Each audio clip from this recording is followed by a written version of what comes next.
Welcome, everybody. This is the Rotary eClub of Silicon Valley, and we come to you every week with a new program related to the things that we think are most interesting, which are innovation, entrepreneurship, and education. As a Rotary Club, we're really interested in how all of these things can improve possibilities of service to others, and so we're excited to bring you another program this week. Now, on the call, first of all, I am Rushton Hurley. I am one of the members of the eClub of Silicon Valley, and we have another member with us from Cape Town, Richard. And Richard, I understand this is a special day for you and your family. Yes, it is. Talk to us. Very special. So, yeah, we had our christening of our second child, Luke Alexander. So that was a special day this morning. Yeah, great celebration. Excellent. Yeah. I'm sure there was cake. Oh, lots of it. Little bit of champagne. Awesome. Okay, and our speaker today is coming to us from Brazil. Our speaker is Francini Carvalho, and she is going to talk to us about programs she's been involved with. She's been a software developer for the last 9 years. The last 2 years have included a major focus on possibilities with education, and one of the most exciting pieces of that is the topic of today's presentation, which is the Hackatruck. So, Francini, Richard, and I will mute our microphones. I can jump back in if you have any questions on that, but we're excited to hear what you have to say. It's all yours. Okay, hi everyone. First thing, it's a pleasure for me to be here and have this opportunity to talk to you and present Hackatruck, which is an amazing project. So I hope you'll enjoy this presentation. And let me switch to my slides first.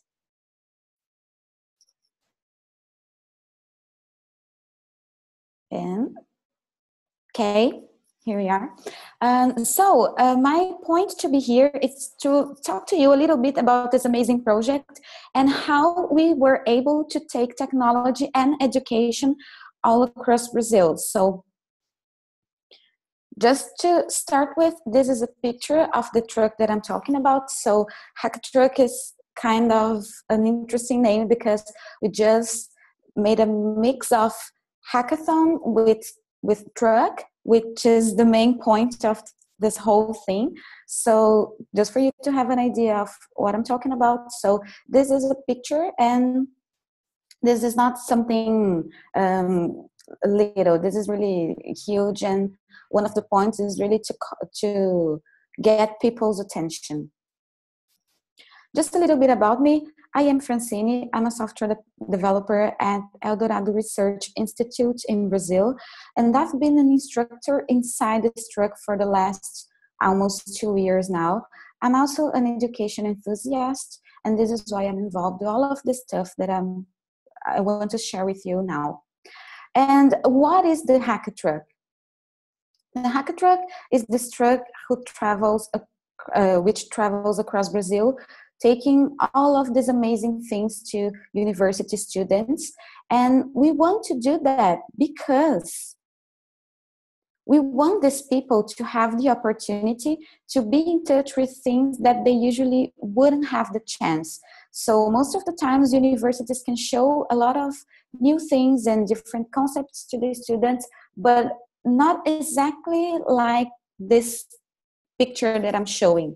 And this is the classroom that we have inside the Hackatruck. So we have a lot of different gadgets. We want to introduce a new concept really to the students so they can be engaged and have the opportunity to develop ideas from their own mind. So we don't want to come up with something that we propose them to do. We want to give them tools to build their own stuff and feel engaged and build their own ideas and bring it to the world.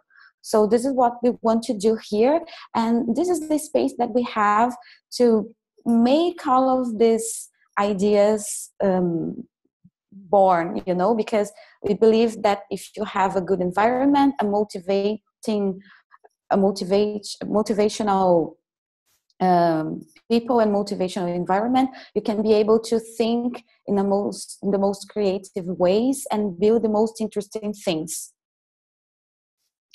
And the motivation to start with all of this, we have mainly two reasons. First of them is the lack of IT professionals in Brazil. This is really a problem because we have numbers that shows that actually nowadays half of the people who start a technology course, they quit university before finishing the course. So they won't get the graduation.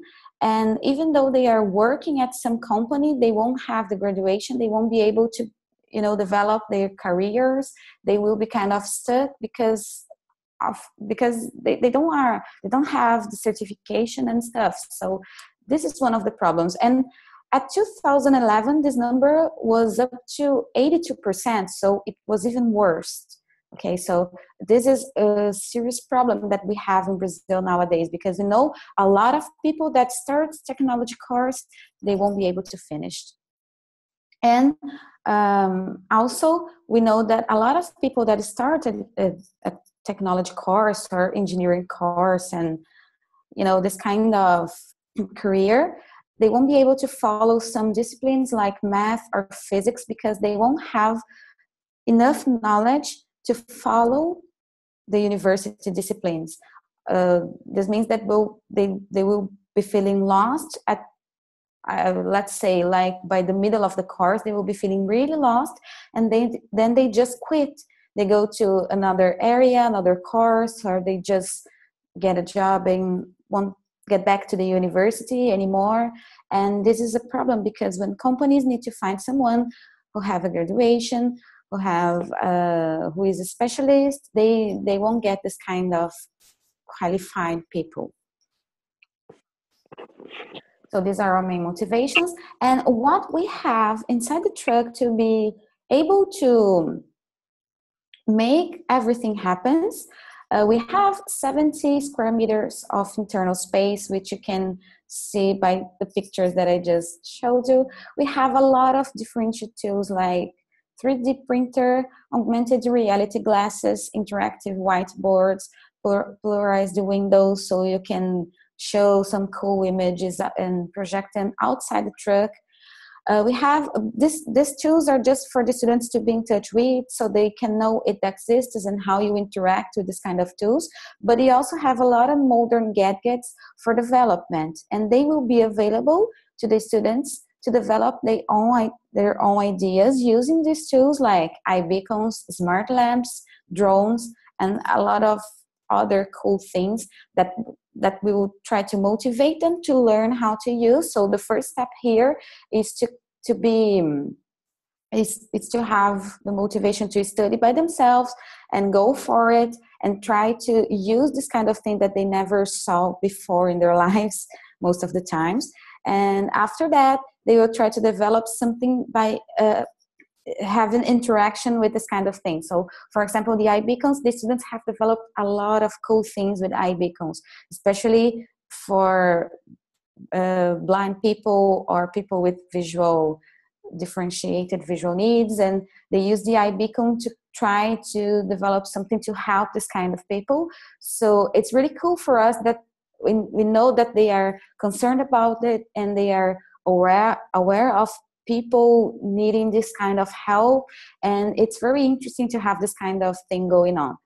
The environment always motivate them to work in groups, so we don't want them to just be seated here looking at us and listen to what we're saying, because we want them to be protagonists of all of this thing, And we also are able to get students with visual, hearing, and also physical impairments. We already had them in the truck, so we know that we can receive them well, and they will be able to interact.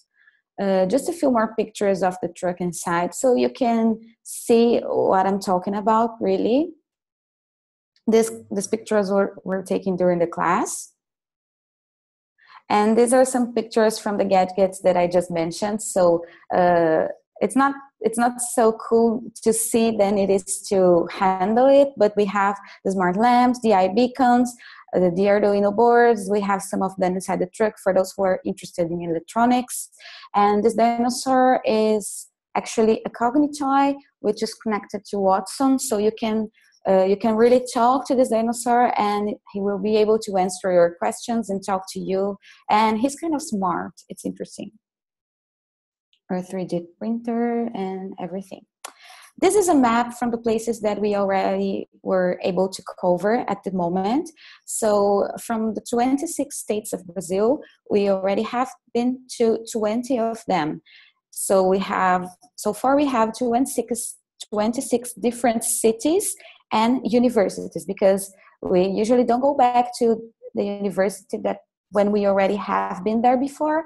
So we are always trying to reach different people and different cities and different markets and everything. And we have been to both public and private schools. So most of the country at this moment is already covered. And another cool thing in this project is the students' engagement. So we know that sometimes when we are at the college, we are not so, so motivated, also are so excited about going to the school and study for tests and exams and doing work and everything. But we see that our students are really motivated and they want to go to the end of the course, and the last day we know how grateful they are for having this opportunity. So I have here some pictures from the last day at different schools, the students with us, the instructors. One of the groups is presenting their project, which is an app for travelers. I chose this picture in special because I want to show you that we already have a good number of girls at some of the cities that we have been to. So unfortunately, it's not so many as we want, but we are getting there, I believe.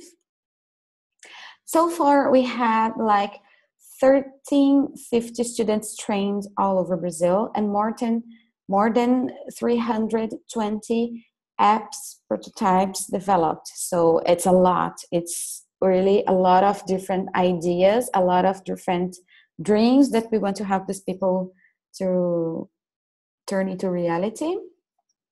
And I believe that the most important points that contributed to our success so far, it's innovation, because we are bringing something new. It's not something that you usually are in touch with. So we know that most of the students will never have the opportunity to see this kind of thing and to use this kind of tools. And even the differentiated methodology, we use CBL at our classes.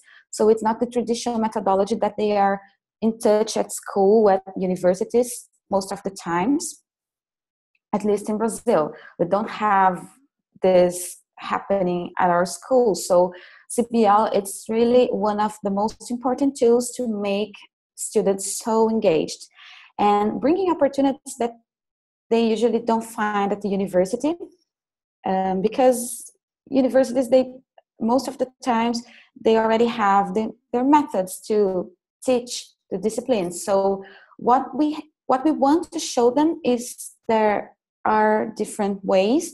There are different ways to think, different ways to build something, to create something by your own. And at the end, I believe that the most important things of I mentioned before are people involved, because without people motivation, without people engagement, we wouldn't be able to do any of this. And when I say people, I say the students, the professors at the universities who were always so interested in receive this and bring to their students this amazing opportunity, and everyone that makes this truck really move from one place to another. So I believe this is the most amazing thing and maybe the most beautiful thing that we have here, because you know that it's not easy to make this happen, but everyone involved is really interested in make this happen. So I believe this is the most important point that we have here. So we can make this really going on. It's not easy, but we can make it, and we have this so impressive numbers to make us feel, grateful at this time. Well, I believe this is the message that I want to share with you. I hope you have enjoyed this as much as I did. Thank you so much for this opportunity once again. I'm so glad to be here, and I'll be happy to answer any of your questions if you have. Excellent. Well, very cool, Francini. I love the emphasis in the program on motivation, right? So motivational spaces. What can you do to get the learner who steps into the truck, learner who steps into any environment, excited about his or her educational opportunities, right? That's really cool that was a specific focus of putting that together. And matter of fact, I should let Richard kind of jump in on that, because having his school in Cape Town, I know that Parklands College is the kind of place where people come in and the space itself is motivating. Yes. Yeah, we were really privileged. We had Francini for a week, and she was teaching us Swift. And that's the one thing that we've really been trying to do in our school is allow our kids to solve community problems by developing software solutions. And she came in and she just accelerated us beyond where we wanted to go. So, well, actually beyond where we want to go. And yeah, we're very excited about it. We have some cool apps coming up very soon, which Francini knows a little bit about, SafeLine and Think Higher. And yeah, we can talk about that some other time. But really, it was fantastic having her on board. Not long enough, though. That's why I'm interested to know, how long is your official course, Francini? How long? It's 3 weeks. It's 60 hours. Wow. Yeah. So what happens is the truck will go to a particular place, and this will be parked at, say, the campus of a partner university, and then you do this 3-week course in conjunction with the university. Is that correct? Yeah, exactly. We totally need this support from the university, because without it, we wouldn't be able to do any of these things, because we need space, we need some infrastructure. Although the truck has, he's kind of, we have some autonomy, kind of an autonomy, but we need some points of infrastructure from the university too. So. Okay, let's go ahead and stop sharing screens, and we'll continue the question. As we think about the kinds of things that a participant would experience as a part of the 3-week course, what are some of the main pieces? Richard mentioned Swift, and maybe you can explain to our group what Swift is. Swift is a programming language that you can use to develop applications for iOS. And so you can build your own app for iPhones or iPads. Excellent. And is that the focus of the 3-week course, or are there some other top tier pieces for the people who are learning as a part of it? Well, I believe that what the students experience most of the time is the course. But the students who are able to enjoy the course, they need to participate into a e-learning process to be able to be selected to the course. So these students will be accessing this program to take the course, but everyone at the community is invited to be inside the truck at the free times, like when the students are not there having classes at lunchtime, or this free time that we have.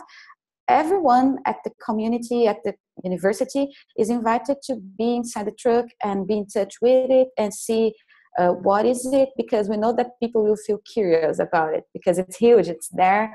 So they feel curious, and we are open to receive them to know our space. So the 1,350 student, that figure represents the number of people who've done the course, but not the number of people who've seen the truck. Is that correct? Yes, exactly. That number is just about the people that actually been in our course and finished it. So it's another important point. Everyone that I mentioned before, they finished the course. They already have, the certification. They built their own prototypes. But I'm not even able to say how many people we have reached until now, because it's a lot of people.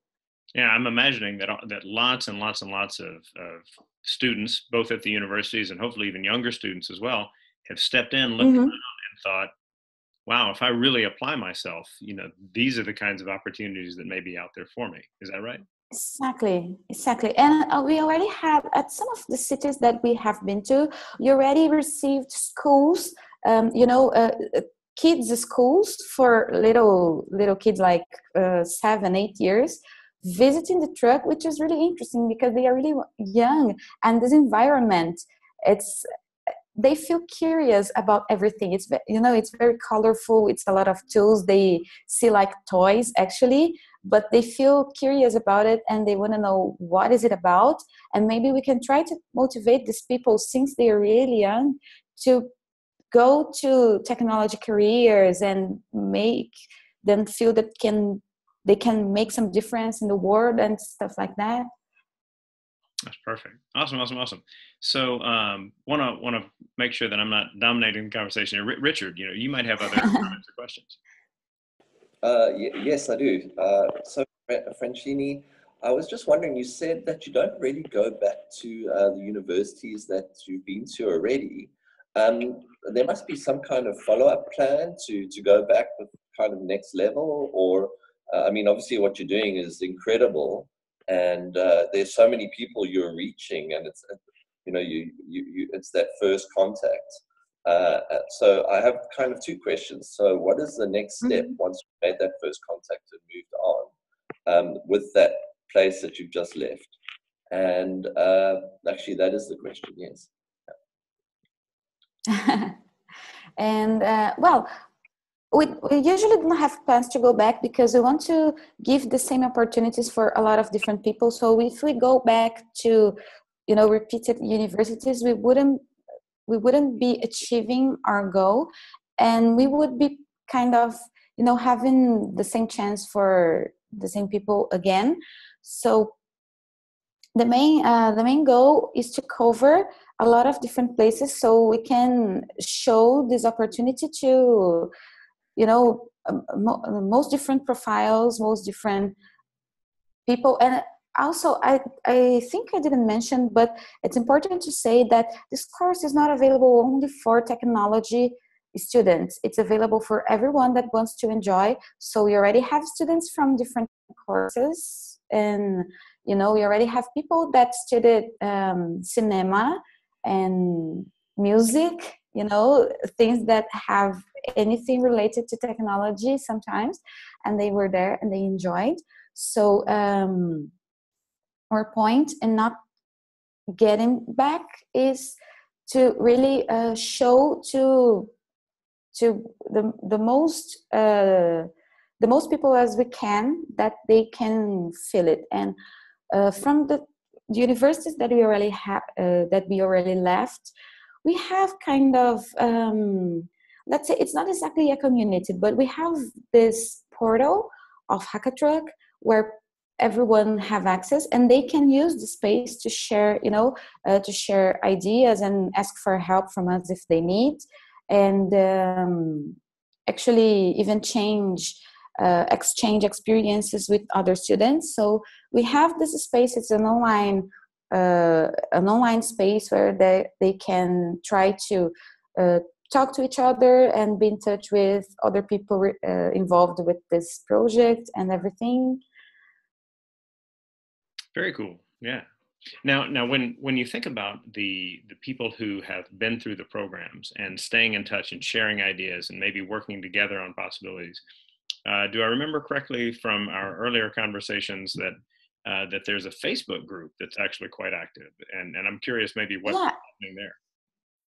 Yeah, exactly. I was almost forgetting about it. But nowadays, Facebook, I believe, is the most efficient way to be in touch with other people. So we have this community online, but most of the people don't really are active inside this portal because we have also Facebook. So Hackatruck has its own Facebook page. So most of the people that go to the course, they are following our page, and they can have access to all of the information, like where we are, what kind of contents we are bringing to the cities, what kind of events are going on inside the truck. So those things that are open to everyone, that everyone that actually is not part of the course can enjoy too. So every information, all the important information is there. So if you follow in the page, you can see everything that's going on. And also we used to publish pictures from the presentations at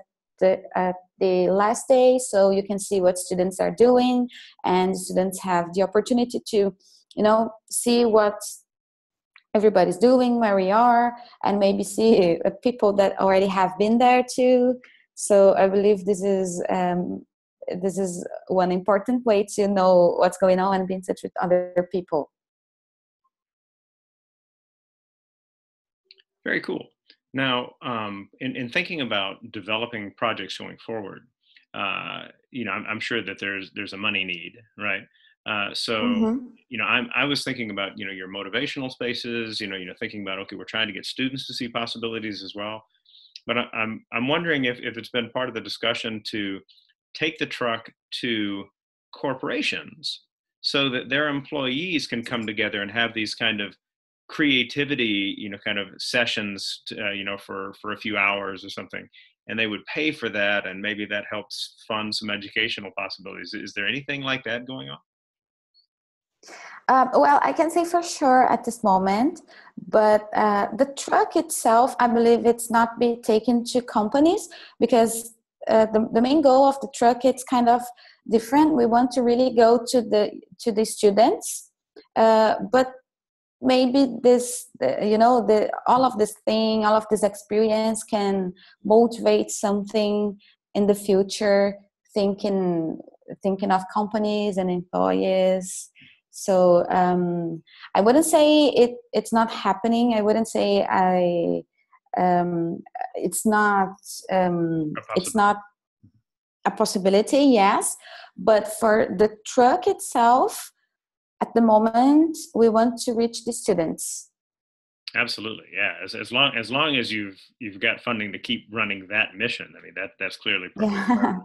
I think about the work that I've had the chance to do at a place called the Krause Center for Innovation here in the Bay Area, which is a place that while it doesn't move anywhere, it is motivational, right? You step in, it's architecturally interesting. It doesn't look like normal classrooms, and so there's a lot going on there to kind of foster conversations about possibilities, and I see a lot of that in what you guys are doing. So that's really cool. I think we've about run our course on time. So what I'm going to do is wind us down, but after I have finished those thoughts, I will leave you with the last word. So okay. For everybody who is watching this recording, thank you so much for joining us. We love sharing the kind of cool stories that you've seen as a part of this recording about Hackatruck. And the ideas that may be a part of that, and what you take back to your clubs and your communities, and how can we make these things kind of happen for our students and kids in need here, and students who are interested in pursuing these kinds of possibilities there. This is what the eClub of Silicon Valley is about, really exploring innovative opportunities, educational opportunities, entrepreneurial opportunities, and serving others, so that we're spreading a lot of good news. Now, if you are visiting us, make sure to let us know. There is an attendance item just a little bit above or below this, I think, and you put in your email address, and by doing that, you'll get an email back that you can share with your club secretary, so that can make up for a missed meeting that you may have had. And then leave a comment at the bottom. We love having discussions in our discuss section at the bottom of this page, and we frequently get to see lots of insights there. People will share cool pictures, and we hope you will do so as well. So to finish off our recording today, I'd like to hand it back to Francini. Francini, what is your final message for all of those viewing this program? Well, I believe the final message would be to try to, go for the things that you really want to do. We see that when people are working for something that they really believe in, they really want to make it happen, they feel really engaged, and they dedicated themselves really much more than when you're just doing something that you were supposed to do. So I believe this is the most important thing that we can learn from all the experience that we have been to. Perfect, and obrigado. And for Richard and for all the members of the eClub of Silicon Valley, we thank you very much. And to all of our viewers, we'll see you next week. Great, thank you. Bye. Bye. Thank you.